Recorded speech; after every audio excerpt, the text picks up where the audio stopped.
चले चले चले। क्या बात है, ये सही बाउंड्री वॉल बनाई हुई है और बीच में रास्ते जैसा दरवाजा। क्या जिस तरीके से ये यहाँ पे पत्थरों की एक दीवार खड़ी की हुई थी, तो ये बेसिकली यहाँ पे एक बोर्ड होना चाहिए कि वेलकम टू दो जंगा। कारण ये जो पत्थरों की दीवार है वो चीख चीख के यही कह रही है कि एक सेपरेशन है और यहाँ से आगे एक अलग इलाका शुरू हो जाता है। तो दो जंगा एरिया जहाँ पहली बार मैं जा रहा था तो वो अब इंतहाई करीब आ गया था। और कुछ मैंने बीच में वीडियो, क्योंकि लंबी होती जा रही थी तो बहुत सारी जगह काट दी हैं, लेकिन वो भी देखने लायक थी। तो जब कभी आपका जाने का इत्तेफाक होगा तो आपको ये रास्ता और भी ज्यादा खूबसूरत आप इसे पाएंगे।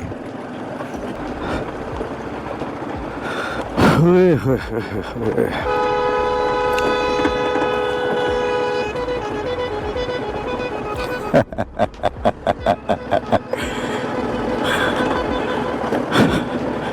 वाह जी वाह,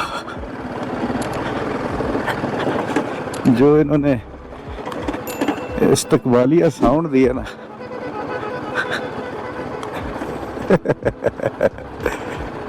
कमाल है।